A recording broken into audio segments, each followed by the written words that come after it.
ओम शांति। सबसे पहले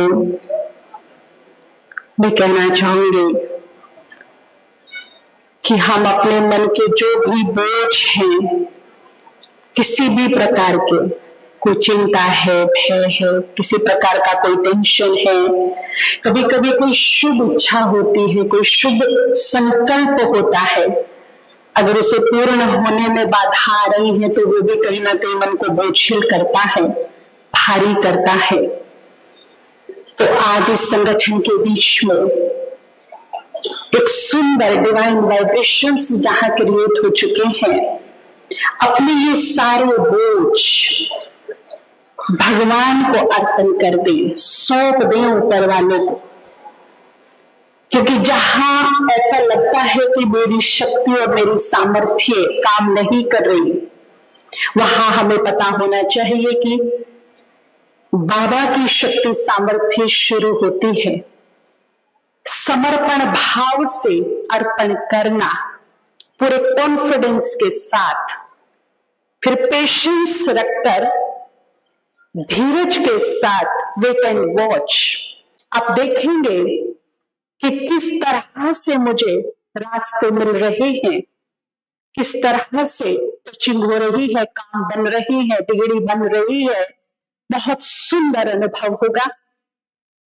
जिस प्रकार से अर्जुन निश्चिंत थे, सभी को ज्ञात हो, अर्जुन ने बड़े जोश में एक घोषणा कर दी थी महाभारत के टाइम में जयद्रथ को देख करके कि अगर कल सायकाल तक सूर्य अस्त से पहले मैं इसका वध ना कर दूं तो मैं खुद ही जलती चिता में जल जाऊंगा। नियम प्रमाण युद्ध समाप्त हुआ। सूर्यास्त के बाद सब अपने अपने जहां रेस्ट के स्थान थे, तंबू टेंट, वहां गए। श्री कृष्ण गंभीर मुद्रा में थे। वो सोच रहे थे कि ये क्या बोलाया है। इसने क्यों नहीं सोचा कि जो कौरव हैं वो भी तो रणनीति बना रहे होंगे, वो ऐसी कूटनीति बनाएंगे कि शाम तक जयद्रथ को उसके सामने ही नहीं आने देंगे, और इसी के शब्द इसको ही भारी पड़ने वाले हैं। ये क्या कर दिया इसने। वो बार बार एक ही बात पर सोचे जा रहे थे। अचानक उनको अर्जुन की याद आई कि जब मेरे इतने विचार चल रही हैं तो शायद अर्जुन तो सो भी नहीं पाए होंगे, तो क्यों ना मैं जाकर के देखूं, बात करूं और कल की रणनीति बनाऊं। तो जब वो उनके तंबू में पहुंचते हैं तो देखते अर्जुन तो बेफिक्र होकर के मजे से सो रहे हैं, चैन की नींद सो रहे हैं। ये देख करके श्री कृष्ण को बड़ा अफसोस हुआ और उन्होंने थोड़ा आवाज लगाए, पार्थ जागो। तो उन्होंने मुस्कुराते हुए क्या हुआ कहना इस वक्त। बोले तुमने कुछ कल की रणनीति बनाई, जो तुम प्रतिज्ञा करके आए हो, सोचा उसके बारे में कुछ। मुस्कुरा के जवाब दिया, कहना जिसके बारे में रात को जाग जाग कर सोचने का काम आप करते हो, तो भला फिर मैं क्यों सोचूं, मैं क्यों जागूं, तुम हो ना मेरे लिए। ऐसी ही दोस्ती, ऐसा ही अपनापन, ऐसा ही समर्पण भाव, ऐसा ही विश्वास जब मेरा उस पर हो जाएगा तो मेरा जीवन भी बेफिक्र बादशाह बन जाएगा। जो बाबा चाहते कि बच्चे क्या बन जाओ तुम, बेफिक्र। तो कुछ चीज ऐसी है, उन्हें उसको अर्पण करने में ही फायदा है। अर्पण कर दीजिए। और दूसरी, हमारे पास इतनी बड़ी ताकत, इतनी जादुई चमत्कारिक शक्ति है, जो आपके पास भी है, जो मेरे पास भी है, वो है हमारे संकल्प की शक्ति, विचारों की शक्ति, हमारे सोच की ताकत। हम सभी को ज्ञात हो कि हमारे सोच में, हमारे विचार में निर्माण करने की ताकत है, क्रिएटिव एनर्जी है। हम सभी ने बचपन से सुना कि ये सृष्टि कैसे बनी, तो आंसर मिला कि ब्रह्मा ने बनाई। कैसे बनाई, कैसे रची? तो फिर आंसर मिला कि संकल्प से रच डाली। तो ये सिद्ध करता है कि मेरे संकल्प में, मेरे विचारों में कौन सी ताकत है? रचनात्मक ताकत है, निर्माण करने की शक्ति है। अब सोच तो हम सुबह से शाम तक रहे हैं, लेकिन सोच क्या रहे हैं? बार बार हमारा सुप्रीम टीचर, हम शिक्षक हमें सावधान करते हैं, बच्चे जो सोचोगे वही बन जाओगे, वैसा ही जीवन होगा। सोच पर अटेंशन। लेकिन हम बार बार वही सोचते हैं जो हमें नहीं सोचना चाहिए। होता है ना ऐसा? आप सभी को पता है, समाधान सभी ने देखा होगा। समाधान भी समाधान कैसे कराया गया? सुंदर संकल्पों से, पॉजिटिव प्लस पावरफुल थॉट्स, जिसमें सबकॉन्शियस माइंड का प्रयोग किया गया। स्वामान, जो अपने आप में एक बहुत शक्तिशाली पॉजिटिव और पावरफुल थॉट, एक तरह से एक सुंदर स्मृति है। और योग, इन तीन चीजों के इर्द गिर्द ही समाधान घूमता रहा। और आज मुझे बताते बड़ा हर्ष हो रहा है कि कितने, कम से कम 2000 लोगों के नाम तो हमारे पास है जो 4th 3rd डिप्रेशन के पेशेंट थे, वो स्वामान के अभ्यास से, पॉजिटिव थॉट से, सबकॉन्शियस माइंड के प्रयोग से, योग से ठीक हो गए। जो 10-10 साल से नींद की गोलियां खा रहे थे, 5-5, 6-6, उनकी गोलियां खत्म हो गई, वो आराम से चैन की नींद सो गए। केवल यहां से सोच बदली तो सिचुएशन बदल गई। और जब तक यहां की सोच नहीं बदली थी, तब तक सिचुएशन जो की तो थी। तो क्या करना है? हमें यहां से अपना माइंड सेट टोटली चेंज करना होगा। मनोवैज्ञानिकों ने एक बड़ी गहरी रिसर्च की है, लेटेस्ट ही। 2 बहुत सुंदर गायक यंगस्टर्स थे, बहुत सुंदर गाना जानते, परंतु एक के पास स्कोप है, स्टेज है, ऑडियंस है, वाहवाही है, सब कुछ है, परंतु एक के पास स्कोप नहीं है। वो केवल अपनी कला को बंद कमरे में गुनगुनाता है। ऐसे 2 अलग अलग गायक कलाकार को ढूंढा गया और उनके मन पर टेस्ट किया गया, रिसर्च किया गया।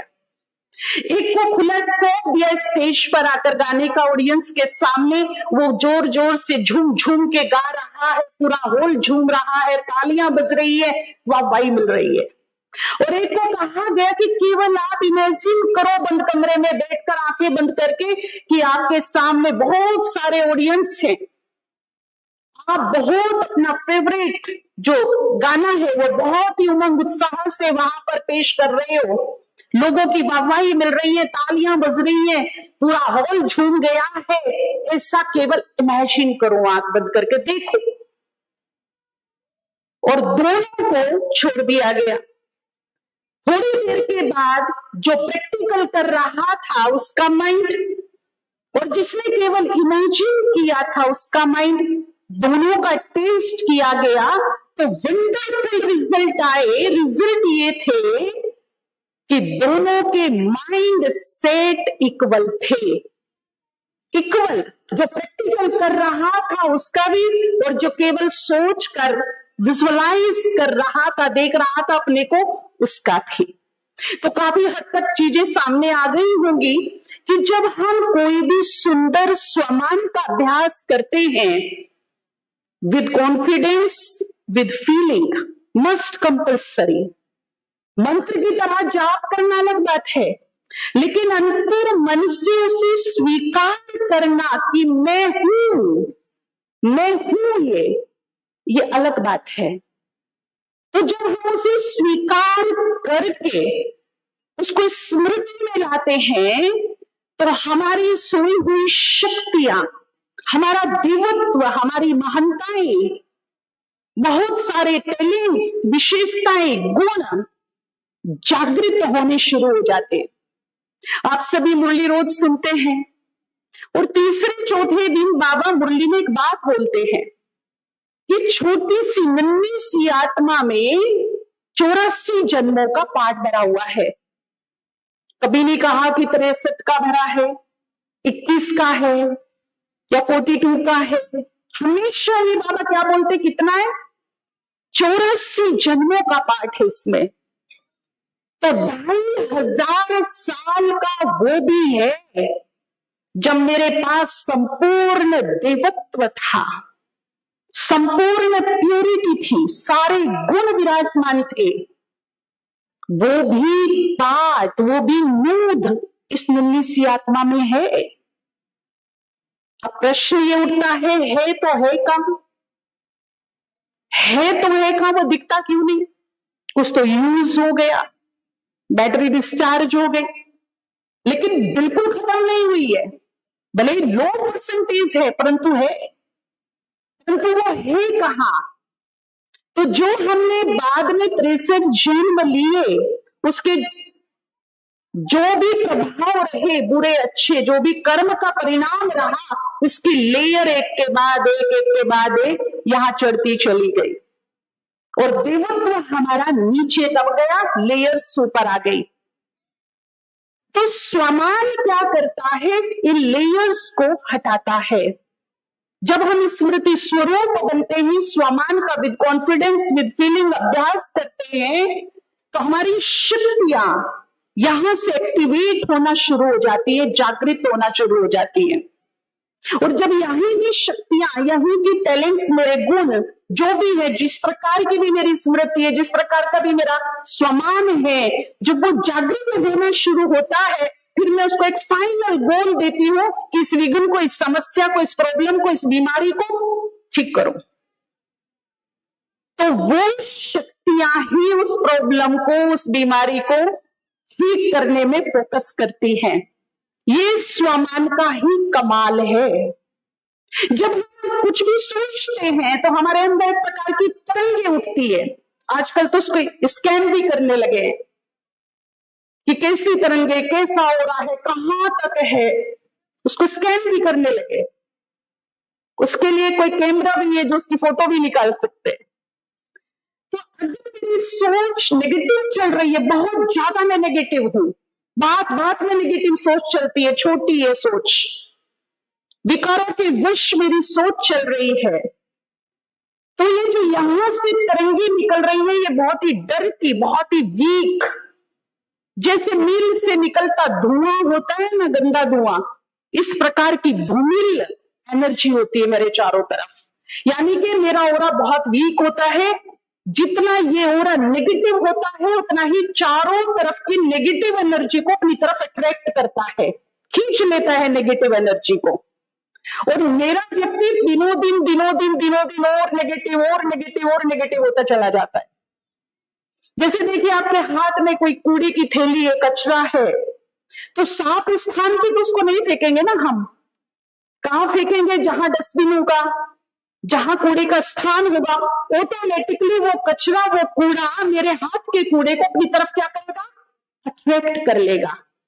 ठीक इसी प्रकार से यदि यहां मेरा ऑरा नेगेटिव है, उसमें बैड एनर्जी है, कमजोरियां हैं, तो वो जो चारों तरफ ब्रह्मांड में, प्रकृति में नेगेटिव एनर्जी घूम रही है, उसको वो अट्रैक्ट कर रहा है, उसे वो चुंबक की तरह खींच रहा है, जो मुझे दिनों दिन हानि पहुंचा रहा है, वीक कर रहा है। कोई भी बैड एनर्जी उसमें इजीली प्रवेश हो रही है। लेकिन यदि मेरे सोचने का ढंग पॉजिटिव, पावरफुल है, बहुत पॉजिटिव रहती हूं मैं, हर सिचुएशन में पॉजिटिव रहती हूं, तो यही तरंगे गोल्डन कलर की क्रिएट होती है, ये अग्नि के माफिक। और ये जो मेरे चारों तरफ ऑरा बनता है, ये एक अग्नि का आकार ले लेता है, जिसमें कोई भी बैड एनर्जी, कोई भी नेगेटिव एनर्जी, कोई भी सोल्स का प्रभाव इसको छेद नहीं सकता। इतना ये पावरफुल हो रहा होता है, जैसे अग्नि को छूने का कोई दुस्साहस नहीं कर सकता, इस तरह से इस ओरे को टच करने की शक्ति बैड एनर्जी में नहीं होती है, छेद ही नहीं सकता इस ओरे को। और दूसरी बात ये केवल मेरा ओरा ही क्रिएट नहीं कर रही है, यहां से ये जो तरंगें निकल रही हैं ये निरंतर प्रकृति को भी प्रभावित कर रही है, क्योंकि मुझ आत्मा का जो कनेक्शन है सबसे गहरा वो प्रकृति से है। तो मेरे और प्रकृति के बीच में, इस ब्रह्मांड के बीच में एक मैग्नेटिक अट्रैक्शन है। ये तरंगे प्रकृति में जाती हैं और प्रकृति का एक काम है, सदा ही वो देती है, जो लेगी वो देगी।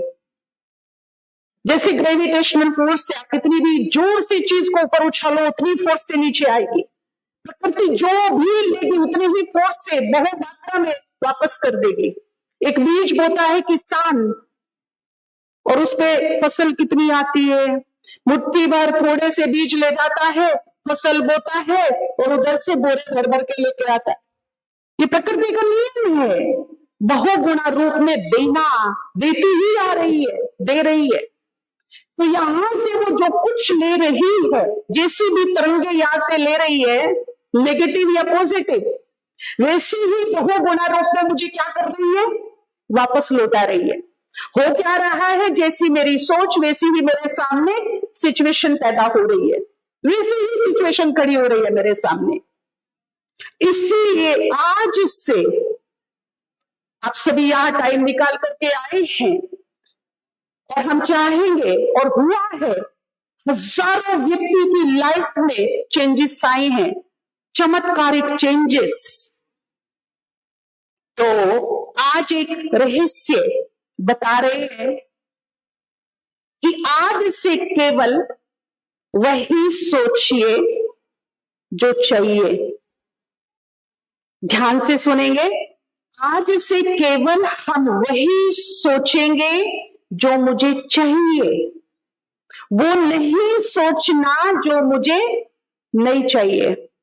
अब मुझे क्या नहीं चाहिए, मुझे टेंशन नहीं चाहिए, मुझे दुख नहीं चाहिए, रोग शोक नहीं चाहिए, बीमारी नहीं चाहिए, परेशानी नहीं चाहिए, चिंता नहीं चाहिए, भय नहीं चाहिए।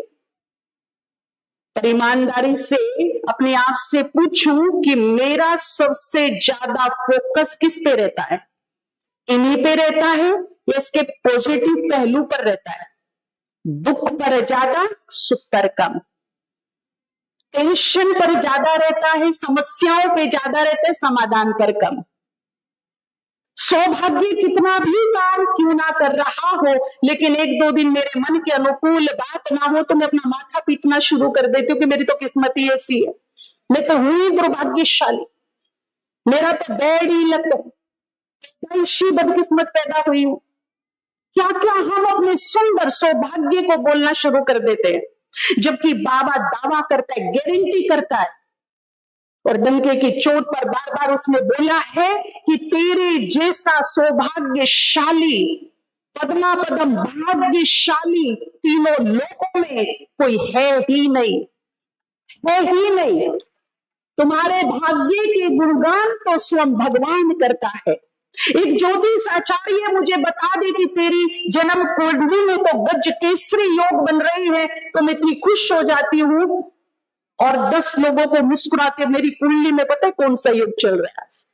लेकिन उस ज्योतिषी का भी जो बाप है, जो उसके भी भाग्य को जानता है, वो मुझे बोल रहा है कि तू ही पद्मा पदम सौभाग्यशाली थी, है और रहेगी।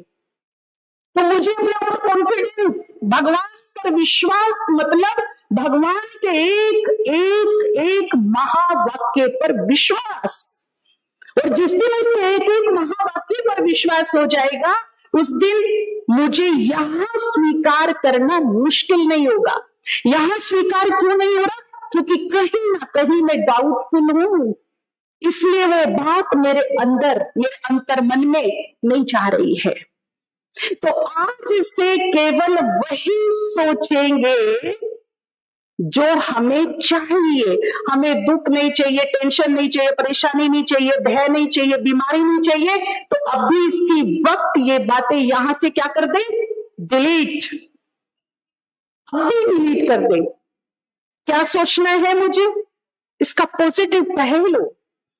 मैं बहुत खुशनसीब हूं, मैं बहुत सौभाग्यवान हूं, मैं बहुत सुखी हूं, मैं निरोग हूं, स्वस्थ हूं।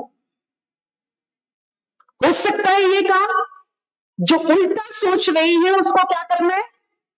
सीधा सोचना है, बस इतना सा काम करना है और ध्यान देना है इस लाइन पर, जो बाबा ने एक लाइन में बड़ा भारी विज्ञान इसमें समाया है। जैसा सोचोगे वैसा बन जाओगे। ध्यान रहे कि दो अपोजिट एक समय में एक साथ इकट्ठे नहीं रह सकते। अभी इस हॉल में आप देख रहे हैं प्रकाश है, तो इसका अपोजिट क्या नहीं है? खुशी होगी तो उसका अपोजिट क्या नहीं होगा? सुख होगा तो उसका अपोजिट क्या नहीं होगा? और सुंदर सौभाग्य होगा तो क्या नहीं होगा? होगा वो जिस पर मेरी कमांड होगी, जिस पर मेरी पकड़ होगी, जिसे मैं यहां समा चुकी होंगी, वही मेरे साथ होना शुरू हो जाएगा। तो ये दो बातें हमेशा याद रखेंगे। एक तो जो नहीं चाहिए वो नहीं सोचना, और दो अपोजिट एक साथ कभी भी इकट्ठे नहीं रह सकते, कभी इकट्ठे नहीं रह सकते। अगर मैं कुछ दुर्भाग्य के बारे में, दुखों के बारे में सोच रही हूं, तो समझ लीजिए कि मैं सुखों को, सौभाग्य को आउट कर रही हूं यहां से। दोनों में से एक रहेगा वो जिसे मैं यहां समा रही हूं, वो ही मेरे पास रहेगा। अब मेरे हाथ में है कि मुझे किससे अपने पास रखना है, ये मेरे हाथ में है। मान लीजिए कभी कभी ऐसा होता है कि बहुत लाइफ में कोई कार्मिक अकाउंट सामने आ गया, दुख आ गया, परेशानी आ गई, समस्या आ गई, या कोई रोग बीमारी आ गई, तो फिर तो सोचेंगे भी कि पेट दर्द हो रहा है, बीमारी हो गई, बुखार हो गया, सोच भी रही है, बता भी रहे, बताना भी पड़ता है, समाधान लेना भी पड़ता है किसी से। परंतु वो बताने का ढंग, वो सोचने का ढंग होपफुली नहीं, होपलेस नहीं, होपफुली होना चाहिए, होपलेस होकर के नहीं।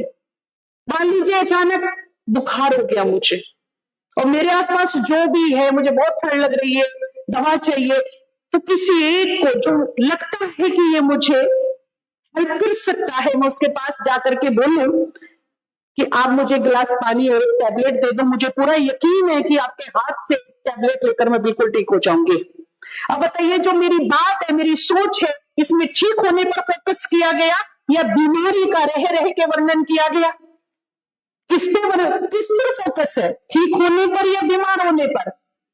कोई समस्या आई है जीवन में, कोई विघ्न आया है, चलो मुझे किसी ऐसे व्यक्ति से समाधान चाहिए जिसको, जहां लगता है कि यहां से मुझे कुछ हेल्प हो सकती है। एक तो मैं सभी के साथ उसका वर्णन ना करूं, उसे ज्यादा फोकस ना करूं, उसकी तरंगे ज्यादा फैलाओ नहीं। इसीलिए अष्ट शक्तियों में एक शक्ति बाबा ने बोली है, समाने की शक्ति। कुछ चीजें मुझे समा के रखनी है और उससे मुझे बड़ा लाभ होता है।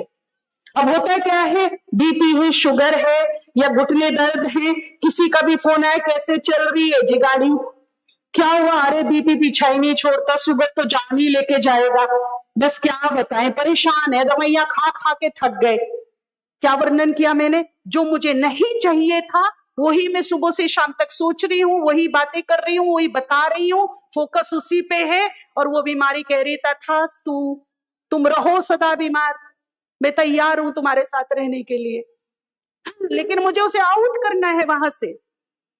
देखिए, हमारी गुलजार दादी जी हमारी दिल्ली जोन के ही इंचार्ज रही हैं। बड़ा गर्व है हम सभी को अपने आप पर कि हम दिल्ली वासी हैं। जब उन्हें कैंसर डिक्लेयर हुआ, वो भी डॉक्टर के पास गई, तो जब उनकी एंट्री हुई, वो कैसे हुई, जो भी बहनें उन्हें लेके गई थी वो भी और दादी भी मुस्कुराते हुए अंदर गई। डॉक्टर हैरान था कि जिंदगी में पहली बार कोई कैंसर पेशेंट ऐसा आया है जो मुस्कुराते हुए आया है।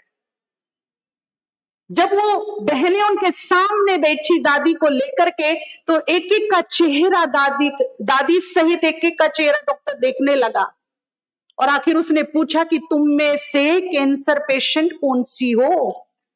वो चेहरे को रीड नहीं कर पाया। और आजकल कोई छोटी सी बीमारी या कोई इस प्रकार की बीमारी हमें बता देते तो हमारा शरीर बाद में मरता है, परंतु मन पहले मर जाता है। और दो लोग सहारा देने वाले, पकड़ने वाले चाहिए होते जो हमें लेकर के जाते हैं।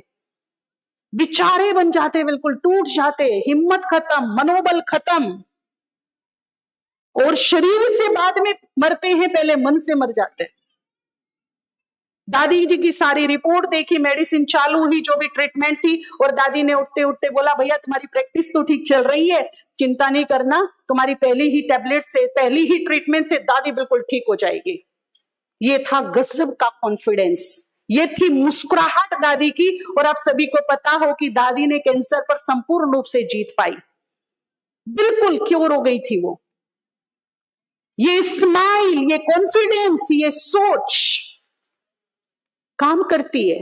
एक रिसर्च हुई जो आप सभी को पता भी है, गूगल पर भी है। एक व्यक्ति को फांसी लगने वाली थी, आपने बहुत बार सुनी होगी। कुछ मनोवैज्ञानिक उसके पास गए, उससे बातचीत की कि भैया तुमने बहुत ऐसे वैसे काम किए, जाते जाते अच्छा काम कर जाओ, हमारी एक रिसर्च करा जाओ, जैसे हम चाहे वैसे मर जाओ। क्योंकि वो प्रशासन से पहले ही बात कर चुके थे कि हम अपनी रिसर्च में कोई फांसी वाले को दे दो तो हम उस पर अपनी रिसर्च कर ले। प्रशासन ने बोला वहां की कंट्री की बात कर लो आप, अगर वो तैयार हो हमें कोई प्रॉब्लम नहीं है। तो बोला कि हम तुम्हें फांसी से नहीं बल्कि सर्प से, कोबरे से कटा करके मारेंगे, डसेगा वो तुम्हें, और विद इन 30 सेकंड के अंदर तुम अपना शरीर छोड़ दोगे बिना कष्ट। कष्ट नहीं होगा, तुम्हें शांत हो जाओगे। तो उसने हाँ कर दी कि चलो ठीक है। तो अगले दिन उसको फांसी लगने वाली थी 10 बजे। उससे पहले वो अपने साथ एक कोबरा सांप लेकर गए थे। जब उससे मिलने गए, उसको दिखाया, उसकी आंखों में वो विजन, वो चित्र बना दिया कि हम किससे तुम्हें मारेंगे, ये सांप है, और 30 सेकंड के अंदर खत्म, इसका काठा पानी भी नहीं मांगता, कष्ट भी नहीं होगा। और आ गए। पूरी रात, अगले दिन उसको 10 बजे फांसी लगनी है। आप सोच सकते हैं पूरी रात वो सोया होगा, सोया होगा। क्या सोच रहा था, क्या सोच रहा था वो पूरी रात? कभी तो उसे वो सांप दिखाई दे रहा था, कभी वो ये सोच रहा था कैसे कष्ट होगा, कैसे प्राण निकलेंगे, यही उसका चिंतन चल रहा था। और सांप उसकी आंखों से हट नहीं रहा था, यही सत्यता थी। नेक्स्ट डे वो गए, एक टोकरी लेकर के, जैसी पहले दिन लेकर के गए थे, उसकी आंखों पे वो काली पट्टी वगैरह डाली और कमेंट्री शुरू कर दी कि हम वो कोबरा सांप जो कल दिखाया था वो ले आए हैं, टोकरी से बाहर छोड़ दिया, वो तुम्हारे पास आ रहा है, फना खड़ा कर लिया और डस लिया, और विद इन 30 सेकेंड वो पीछे को गिर गया, खत्म। अब इसका पोस्टमार्टम होता है और रिपोर्ट आती है कि डेड बॉडी के अंदर कोबरे सांप का विष पाया गया।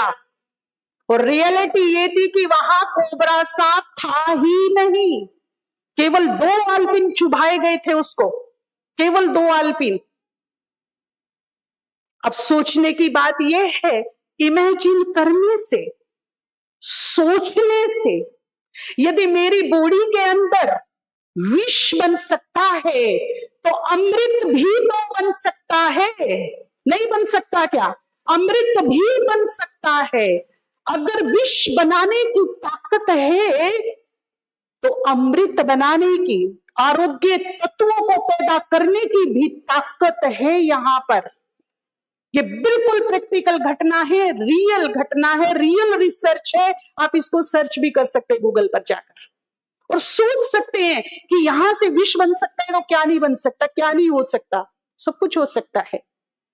एक बंगाल की माता किसी सिद्धस्थ गुरु के पास जाती थी, उसके बारे में लोग कहते थे कि उसको वाक शक्ति प्राप्त है, ये जिसको जो बोल दे वो सत्य होता है, उसको बोलने की सिद्धि है। लकीली वो ब्रह्मा कुमारी इसमें आ गए, बहुत पुरानी बात है, शुरुआत की। अब गुरु को पता चला, माता जी बहुत नामी ग्रामी थी, वीआईपी थी, अच्छे खानदान से, बड़े प्रसिद्ध नाम था उनका वहां पर, कलकत्ते की बात है। जब गुरु को पता चला तो उसको बहुत खराब लगा, क्योंकि माता उनकी अनन्य शिष्य थी। तो उन्होंने किसी से बुलावा भिजवाया कि एक बार माता को बोलो कि मेरे से मिले आके। अब उसके मन में कुछ भी नहीं था, चलो गुरु ने बुलाया, मैं मिल लेती हूँ जा करके। तो गुरुजी प्रवचन कर रहे थे, भरी सभा में बैठे थे। जैसे ही माता जी की एंट्री हुई तो गुरुजी आग बबूला हो गए। ये भी सच्ची कहानी है, सच्चा अनुभव है ये। आग बबूला हो गई तो आउट ऑफ कंट्रोल हो गए। उन्होंने बुला करके माता जी को आगे कहा कि तुम जिस गुरु का दर छोड़ के गई हो ना, वो गुरु आज तुम्हें श्राप देता है कि तुम भरी जवानी में कोढ़ कैंसर से तड़प तड़प के मरेगी। ये बिल्कुल सत्य घटना है। अब ये सुनकर वो माता उस समय यंग थी, उनके पैर हिल गए। ऐसा लगा एक बार तो जैसे आंखों के सामने अंधेरा और पैरों के नीचे से जमीन खिसक गई हो। कैसे कैसे कैसे कैसे करके वो अपने को संभाल करके बाहर आई। उसके हाथ पैर शिवरिंग हो रहे थे। उसने कहीं से लैंडलाइन फोन लेकर के, उस समय मनमोहिनी दीदी जी हुआ करती थी, उनको बात की, फोन लगाया माउंट आबू में और सारी घटना बताई। तो दीदी ने कहा तुम इमीडिएट टिकट लो, जितना जल्दी हो सके मधुबन आ जाओ। तो वो तीसरे चौथे दिन ही मधुबन पहुंच गई। जिस दिन पहुंची, लकीली बाबा के आने का दिन था। हिस्ट्री हॉल में बाबा आते थे उस समय और एक एक से बहुत बहुत देर मिला करते थे हाथ पकड़ करके। अब माता के जब मिलने का समय आया तो दीदी ने कहा तुम्हारे साथ जो घटना घटी है सब बाबा को बताना। तो उसने सब बाबा को बताया कि गुरु ने मेरे को ऐसा ऐसा बोला। तो बाबा उसे देख के पहले तो मुस्कुराए, बड़ी गंभीर मुद्रा थी, फिर ऊपर से नीचे तक देखा और फिर माता का हाथ पकड़ के बोला, बच्ची अगर तू गुरु की बातों को बार बार सोचेगी तो होगा, जरूर होगा, लेकिन यदि तुम उस गुरु की बातों को भूल जाओ, उसके बारे में बिल्कुल नहीं सोचो, तो ये शिव बाप की गारंटी है नहीं होगा, नहीं होगा, नहीं होगा। और आज मैं आपको बताऊं, तब वो 35 साल के आसपास की थी, आज वो 80 साल की हैं। आज भी माउंट आबू में हैं और मजे की बात है कि खुद ही ड्राइव करती है अपनी गाड़ी। जब हमें कभी वो मिल जाती है तो हम हंसी मजाक में बोलते, माता जी कोढ़ कैंसर का क्या हुआ? तो वो बहुत सुंदर जवाब देती कि कोढ़ कैंसर की तो बहुत दूर की बात है, मुझे तो कभी सिर दर्द भी नहीं हुआ। और वो कहती है कि बाबा ने जो मुझे राह दिखाई उसी पल उसी क्षण, वो बातें जो यहां नेगेटिव मैंने भर ली थी, जिनसे भय पैदा हो गया था, डर गई थी, चिंतित हो गई थी, बाबा के सामने झटके से वो बातें मैंने निकाल के वहीं फेंक दी। उसके बाद आज तक उन बातों के बारे में सोचा ही नहीं है। खाली अनुभव के तौर पे सुना देती है कभी, लेकिन अपने अंदर उन बातों को लेकर नहीं गई। यह है सोच का प्रभाव, बहुत जबरदस्त प्रभाव होता है सोच का। जो हम बार बार सोच रहे हैं वो हम निर्माण कर रहे हैं, अटेंशन देंगे। इसीलिए वही सोचिए जो मुझे चाहिए। अगर ऐसा लगता है कि दुर्भाग्य मेरा पीछा नहीं छोड़ रहा है, विघ्न मार्ग से नहीं हट रहे हैं, तो आज दुर्भाग्य के सामने आप चट्टान बन के खड़े हो जाओ। डरो नहीं, भागो नहीं, चिंतित मत हो, बल्कि उसके सामने चट्टान बन के खड़े हो जाओ और आंख में आंख डाल करके दुर्भाग्य को आउट करो। भगवान के महावाक्य याद करो, उस पर पूरा विश्वास रखो कि उसने मुझे क्या बोला है। कौन सी आत्माओं में, दुर्भाग्यशाली या पद्मा पदम सौभाग्यशाली, कौन सी आत्मा हो? तो उस दुर्भाग्य के सामने जब खड़े हो तो भगवान के महावाक्यों को, बाबा के महावाक्यों को बार बार याद करना विद कॉन्फिडेंस। ऐसा कॉन्फिडेंस कि जब मैं बोलूं सोचूं तो पूरे ब्रह्मांड में मेरी आवाज गूंज जाए, ऐसा कॉन्फिडेंस बार बार याद करना। मैं बहुत सौभाग्यशाली हूं, मैं बहुत खुश नसीब हूं, मैं बहुत लकी हूं, मैं बहुत ही भाग्यवान हूं। आप 1 महीना, 2 महीना, 3 महीना करना, और फिर मधुबन में आके हमसे मिलना, भाई जी से मिलना और इसका रिजल्ट बताना। चमत्कार ना हो जाए तो कहना लाइफ में दिन में कम से कम 55 बार 51 बार विद कॉन्फिडेंस इस स्वामान को, इस स्मृति को अपने अंतर मन में ले जाओ। जिस दिन ले जाएंगे उसी दिन सिचुएशन बदलनी शुरू हो जाएगी, दुर्भाग्य वहां से टलना शुरू हो जाएगा, आउट होना शुरू हो जाएगा, सुंदर भाग्य जगना शुरू हो जाएगा। ऐसे साधन, ऐसे साथी, ऐसे मित्र, ऐसे रास्ते, ऐसे विचार, ऐसे संकल्प मेरे मन में पैदा होंगे जो मेरे भाग्य को जगाने वाले होंगे, जो मुझे सुंदर सौभाग्य से मिला देंगे। तो गड़बड़ यहां से हो रही है, इसे मुझे ठीक करना है, पूरी तरह से बिल्कुल ठीक करना है। तो आज से क्या सोचना है, मैं कौन हूं। अगर कोई दूसरा कहे भी ना तो बड़ी बेड लगती है, तो उसको वही स्टॉप और बड़े इतरा के मुस्कुरा के कहना मेरे जैसा भाग्यवान तो, मेरे जैसा भाग्यवान तो। बस एक ही चीज समा लेनी है मुझे अपने अंदर। कोई बीमारी है, कोई भी, मैं बीमार हूं, मैं बीमार हूं, मैं ठीक हो जाऊंगी क्या, उसकी दवा लगेगी क्या, इसकी लगेगी क्या, इसको बता, उसको बता, यहां बता, वहां बता, चारों तरफ उसके मैंने वाइब्रेशन फैला दिए। और जो उस बीमारी के जर्म्स है, कीटाणु है, एनर्जी है, उसको मैं चारों तरफ से अट्रैक्ट कर रही हूं, मुझे ठीक नहीं होने दे रही है। अभी क्या करेंगे, सुबह उठते ही, आंख खुलते ही वेदों के वेद, वैद्यनाथ का आह्वान करेंगे। सुप्रीम सर्जन है मेरे पास, बहुत सारे स्वरूप हैं उसके, जिस भी स्वरूप की मुझे जरूरत है उसी स्वरूप को याद करेंगे तो वही वाइब्रेशंस मुझे मिलेंगे। तो वो वेदों का वेद है, वेदनाथ है, सुप्रीम सर्जन है, उसका हम आह्वान करें। हे वेदों के वेद, हे सुप्रीम सर्जन, अपनी पूरी आरोग्य शक्ति के साथ पधारो और फील करो कि वो मेरे सामने खड़ा है और उसका हाथ मेरे सिर पर है। और जो आरोग्य होने की एनर्जी है, शक्ति है, वो एक प्रकाश की रूप में मेरे अंदर समाती जा रही है, मैं क्योर होती जा रही हूं। और फिर फुल्ली कॉन्फिडेंस, मैं बिल्कुल स्वस्थ हूं, मैं बिल्कुल ठीक हूं, मैं बिल्कुल निरोग हूं। हो जाऊंगी नहीं, हो जाऊंगी माना 10-15 साल में हो जाऊंगी।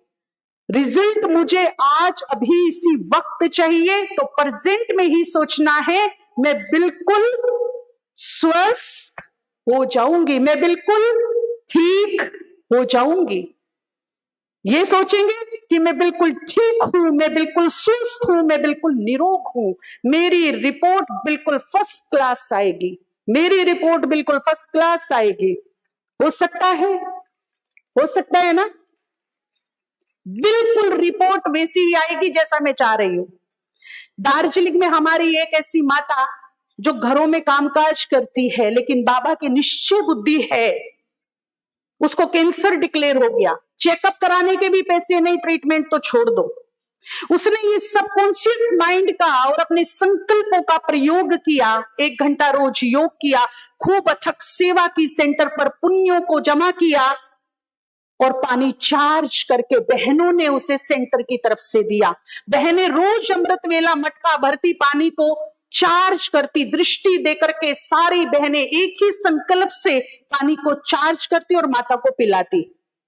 3-4 महीने के बाद पुनः सेंटर की ओर से उस माता का टेस्ट हुआ और वंडरफुल बात थी कि कैंसर विदाउट मेडिसिन गायब था, कैंसर नहीं था माता को। अब डॉक्टर्स को विश्वास नहीं हुआ, डॉक्टर ने कहा लैब में प्रॉब्लम है, कुछ तो प्रॉब्लम है, ये हो ही नहीं सकता, असंभव है, हम दूसरा टेस्ट कराएंगे, दूसरी लैब से कराएंगे। उन्होंने दूसरा टेस्ट दूसरी लैब से कराया और दूसरी रिपोर्ट भी बिल्कुल ठीक आई। फिर भी डॉक्टर को विश्वास नहीं हुआ, तीसरा टेस्ट उन्होंने कलकत्ता में कराया, वो भी ठीक आई। और बहनें कहती कि दार्जिलिंग की सेवाएं नहीं बढ़ती थी, कोई भी आए, कितने भी प्रोग्राम हो, वहां की सेवा नहीं बढ़ती थी। माता से पता चला लोगों को कि पानी पी पी कर कैंसर ठीक हो गया। अब क्या होता है, सेंटर पर हमने देखा लंबी लाइन लगी हुई है, कोई लोटा, कोई बोतल, हमें भी जल दो, हमें भी जल दो। और उस भूमि का ये लक है कि जो वहां से जल ले जाता है वो ठीक हो जाता है। पानी पी पी के 200-250 लोग ज्ञान में चल पड़े हैं, पानी पी पी करके।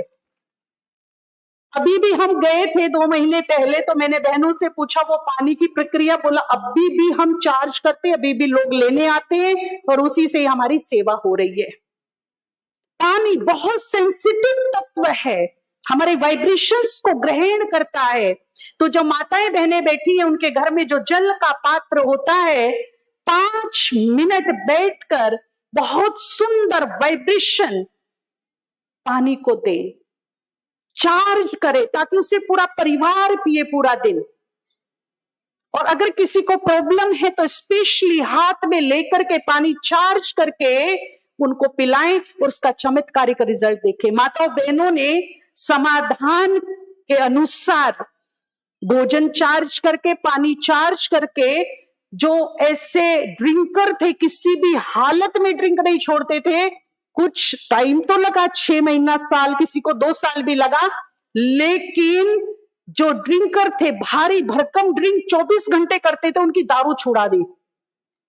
जो बच्चे व्यसनों में चले गए थे उनके व्यसन खत्म हो गए, सुंदर आदत, सुंदर संस्कार, सुंदर राह की तरफ चलने लगे। जो डल बुद्धि थे, बचपन से डल बुद्धि, उनकी बुद्धि, बस उनको एक ही चीज सिखाया था कि सुबह उठकर वो बुद्धू उठ जा, वो कुंभकर्ण की औलाद उठ जा, ऐसे शब्द उच्चारण नहीं करना। माता अपने बच्चे की प्रथम गुरु होती है। क्यों होती है? क्योंकि वो प्रथम आवाज लगाती है, और जो वो प्रथम आवाज उसको लगाती है वो उसके सीधे सबकॉन्शियस माइंड में एंटर होती है, और जो सबकॉन्शियस माइंड में चला गया वो उसका चरित्र, वो उसका व्यक्तित्व, वो उसका जीवन बनता है। इसीलिए कहा गया माता प्रथम गुरु होती है। अब बाबा हमें अमृत वेले जगाते तो कैसे जगाते, कैसे जगाते हैं? कितने प्यार से जगाते, जब साकार में भी थे और अभी भी जो गीत बजता है उसमें कितने सम्मान के, प्यार के शब्द होते हैं जो बाबा उठाता है। जितने भी हमारे देश में रोल मॉडल्स हैं, हीरो एक्टर्स हैं, चाहे वो छत्रपति शिवाजी हो, चाहे जीजाबाई रही हो, चाहे महाराणा प्रताप रहे हो, इनके पीछे इनकी माओ का बड़ा हाथ है इनको बनाने में। छत्रपति शिवाजी अगर जीजाबाई ना होती तो शायद वो व्यक्तित्व, वो चरित्र प्राप्त नहीं कर पाते। क्यों?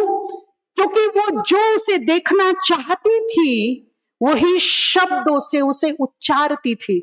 मेरे राजे बेटा, मेरा चरित्रवान बेटा, मेरा बहादुर बेटा, मेरा वीर बेटा, मेरा कुल का दीपक। और वही काम किया उसने जो उसकी मां ने उसे शब्दों से पुकारा। आज एक घर में हम गए तो एक मां ने अपने बच्चे को आवाज लगाई, ओ दाऊद। मुझे बड़ी हंसी आई कि 33 करोड़ देवी देवता इस भारत में रह के गए, उनके नाम है, तुम्हें दाऊद रखने को मिला। वो जितनी बार भी शब्द को सुन रही है, कैसी एनर्जी उसके अंदर जा रही है, और सुनने वाले को कैसा लग रहा है। बाबा जब भी मुरली चलाते हैं, चाहे वो साकार मुरली हो, चाहे वो अव्यक्त मुरली हो, कितने सुंदर शब्दों से अपने बच्चों को संबोधित करते हैं। बच्चा चाहे कड़वा करेले जैसा क्यों ना हो, लेकिन मुरली की शुरुआत कहां से होती है? और ये मीठा बोल बोल के, बोल बोल के, बोल बोल के क्या बना दिया? मिठास भर दी जीवन में, मिठास भर दी। भरी कि नहीं भरी? तो हमारा परम शिक्षक हमें प्रैक्टिकल सिखा रहा है, हमें सीखने की जरूरत है। लास्ट में कहना चाहूंगी कि एक अनजाना सा भय वर्तमान समय में प्रवेश हो रहा है दुनिया में। अंतर मन में से कोई एक ऐसा भय निकल के आ रहा है। हमारे पास इतने फोन, मेल्स आते समाधान के लिए कि हमें अचानक डर लगता है, घबराहट होती है, बेचैनी होती है, एंजाइटी बढ़ती जा रही है, रात को नींद नहीं आती। काहे का डर? पता नहीं किस चीज का डर है, पर डर है, भय है, एक अनजाना सा भय है। कई कहते जी हमें बड़ी चिंता रहती बिना मतलब की। क्यों? पता नहीं क्या होगा, ये ना हो जाए, वो ना हो जाए, ऐसा ना हो जाए, मेरे बच्चों के साथ ये ना हो जाए, परिवार के साथ ये ना हो जाए। बस खामाखा सोच सोच के बोझिल रहते हैं, चिंतित रहते, चिंता घर कर गई अंदर। ये विचार ही नहीं निकलता अंदर से, क्या होगा? कुछ लॉकडाउन, कोरोना, कोविड ने इतना भय पैदा कर दिया अंदर, फिर से ना आ जाए, हमको ना हो जाए, फिर से कोई बीमारी आ गई तो, ऐसा हो गया तो ये एक सूक्ष्म चिंताएं, सूक्ष्म भय मेरे अंदर घर करती जा रही है। और ये भय चिंता मेरी शक्तियों को, मेरे आत्मिक बल को ऐसे खाती है जैसे घुन लकड़ी को खा जाता है। इससे हम सावधान रहेंगे। अगर इस प्रकार की अनजानी सी चिंताएं, फिक्र, टेंशन, भय है तो उसे एक ही पॉजिटिव पावरफुल संकल्प से काटेंगे। बाबा ने कहा, बच्चे जो हो रहा है, जो हो रहा है, देखिए इतने सारे भाई बहने बैठे पर आवाज नहीं आ रही, जो हो रहा है, जो होगा, जो होने वाला है, विश्वास, ये विश्वास गजब कर देगा लाइफ में। सारे संकल्प काट दो, यहां से अभी से निकाल के फेंक दो एक तरफ, और केवल एक ही संकल्प पे फोकस। चाहे सिचुएशन वर्तमान में मेरे सामने कितनी भी क्रिटिकल क्यों ना हो, कितनी भी क्रिटिकल क्यों ना हो, लेकिन मुझे हिम्मत से एक लंबी सांस लेके अपने कॉन्फिडेंस को जगा करके अंतर मन से दिल खोलकर सोचना और बोलना है, मेरे साथ सब कुछ अच्छा होगा। बोलिए, मेरे साथ सब कुछ अच्छा होगा। फिर से एक बार दिल खोल कर बोलो, निसंकोच, हाथ ऊपर करो सभी, मेरे साथ सब कुछ अच्छा होगा। रोज सुबह उठते ही आप संकल्प करेंगे, मेरे साथ सब कुछ अच्छा होगा। आज का दिन मेरे लिए कोई ना कोई गुड न्यूज लेकर आ रहा है, इसके लिए इन एडवांस धन्यवाद, धन्यवाद, धन्यवाद। हो सकता है ना, ये सब कुछ अच्छा होने लगेगा। इसमें, इस थॉट में ऐसे वाइब्रेशंस हैं, ऐसी तरंगे हैं कि ये मेरे चारों तरफ एक ऐसा सुरक्षा कवच बनाएगा, अगर कुछ बुरा होने वाला होगा भी तो उसे आउट करेगा, मेरे ओरे के अंदर तक उसे आने नहीं देगा। और हमें यह अनुभव होगा कि वाह, बाबा ने आज तो बाल बाल बचा दिया, ये बात इतनी बड़ी होने वाली थी परंतु छोटे में निपट गई। ये मुझे नित्य नए अनुभव होंगे, ये संकल्प मेरे लिए सुरक्षा कवच का काम करेगा। लास्ट में इस संकल्प की एक छोटी सी मैं कहानी सुनाना चाहती हूं। हम लोगों को चंडीगढ़ जाना था लॉकडाउन से पहले। चंडीगढ़ के पास ही एक शहर था, वहां पे एक बड़ा पब्लिक प्रोग्राम 3-4 हजार लोगों का था। सब कुछ हो गया था, शाम को ही प्रोग्राम था, दोपहर तक हमको पहुंचना था। जैसे ही अहमदाबाद एयरपोर्ट पे पहुंचे तो विंडो क्लोज्ड। हमें बड़ा आश्चर्य हुआ, कभी हम टिकट को देखे, कभी घड़ी को देखे कि हम तो टाइम से पहले आ गए और विंडो क्लोज। तो हमने बात की तो सही से रेस्पॉन्स नहीं दिया उन्होंने। तो और भी पैसेंजर वहां थे जो चंडीगढ़ जाने वाले थे, सभी ने कहा कि चलो मैनेजर ऑफिस में जाते हैं, वहां उनसे बात करते हैं। तो मैनेजर भी सुनने को तैयार नहीं जी, कोई टेक्निकल था, कुछ ये था वो था, फ्लाई हो गई। तो भाई हमें नोटिस तो देते, फोन तो करते, कॉल तो बनती थी। बोला दिया होगा आपने, नोट नहीं किया होगा आपने, देखा नहीं होगा। सबने अपने अपने फोन खोल के देखने शुरू किए, सबने उनको दिखाए भी कि देखो कोई मैसेज हमारे पास नहीं, एक मिस्टेक कर सकता था, 2 कर सकता था, सभी थोड़े ही करेंगे। कोई मैसेज नहीं आया आपका, कोई फोन नहीं आया, लेकिन वो सुनने को तैयार नहीं। तो मैं, भाई जी बाहर खड़े थे, मैं उनके पास आई, मैंने कहा क्या होगा, 3-4 हजार लोगों का प्रोग्राम है, शाम को पर्चे बच चुके हैं, अब क्या होगा। आगे भाई,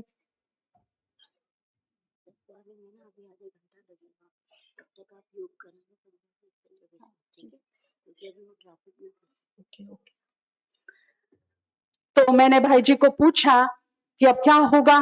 भाई जी बिल्कुल निश्चिंत, मुस्कुरा के बोला, ऊपर वाले की प्लानिंग बहुत अच्छी है, जो होगा बहुत अच्छा होगा, निश्चिंत रहो।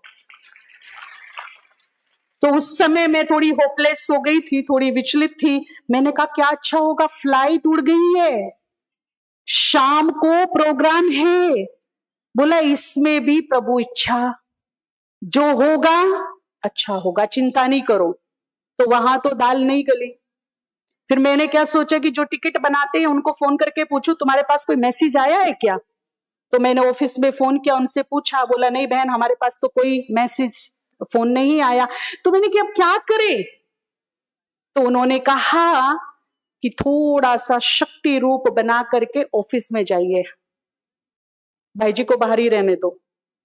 तो हम 2-4 थे, हम उनके साथ गए, फोन ओपन किया, वीडियो बनानी शुरू की कि ये सारे पैसेंजर हैं, हम भी मीडिया वाले हैं, हम सोशल मीडिया पे आपकी फ्लाइट को वायरल कर देंगे, हमारा इतना बड़ा प्रोग्राम है, सबके कोई ना कोई काम है, और आप इस तरह से कैसे बोल सकते हो, ऐसा हो ही नहीं सकता। तो अचानक एक भाई ऑफिस में आया, उसने लैपटॉप खोल के देखा और उसके मुख से एकदम निकल गया कि हम नोटिस देना भूल गए, हमने नोटिस नहीं दिया है। अब वो ठंडा हो गया। उसने कहा बहन जी ऐसा है, वो जो भाई खड़े हैं ना बाहर, वो भाई साहब उनको अंदर भेज दो। तो वो सूरज भाई जी थे, तो वो अंदर आए।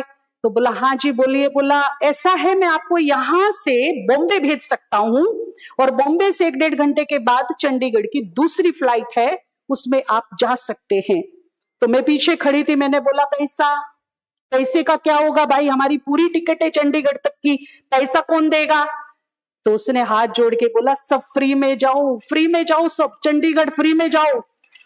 और हम सब तो स्थिर प्रज्ञ, जब सिचुएशन विपरीत हो, जब ऐसा लगता हो कि अब कुछ ठीक नहीं है, सब कुछ गड़बड़ हो गया, उसी टाइम पर भी अपने मन को स्टेबल रखना, उस टाइम पर भी पॉजिटिव प्लस पावरफुल सोचना, तो फिर वो चमत्कार होते हैं जो किस्से कहानियों में सुनाए जाते हैं, वो चमत्कार होते हैं।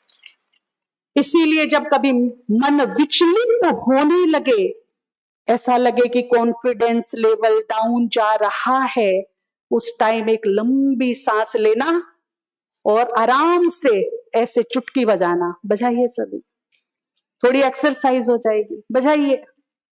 और फिर बाबा को याद करना, बाबा मेरे साथ है और मेरे साथ सब कुछ, प्रभु प्लानिंग कभी भी रॉन्ग नहीं हो सकती।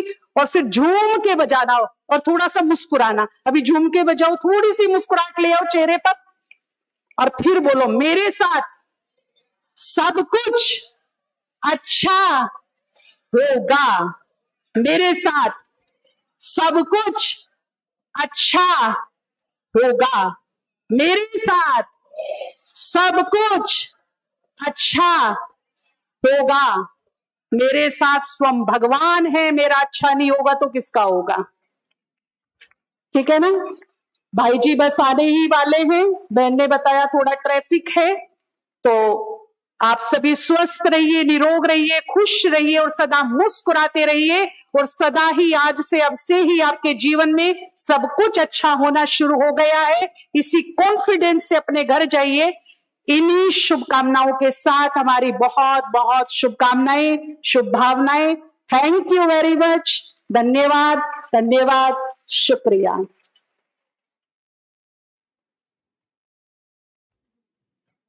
कुछ समय हम बैठ करके पावरफुल योग करेंगे। 10-15 मिनट में भाई जी पहुंच जाएंगे। तो बहुत ही पावरफुल योग, स्वमान का अभ्यास, बाबा का हाथ अपने सर पे महसूस करेंगे, उसकी एनर्जी को, उसके टच को हम महसूस करेंगे कि भगवान का हाथ यदि मेरे सर पर आ जाए तो उसका स्पर्श, उसकी एनर्जी कैसी होगी। खूबसूरत योग एक ही संकल्प में सबको दुआओं का और शुभ भावनाओं का दान देते हुए, चहुं ओर शांति और शक्ति की एनर्जी फैलाते हुए एक ही संकल्प में स्थिर हो जाएंगे।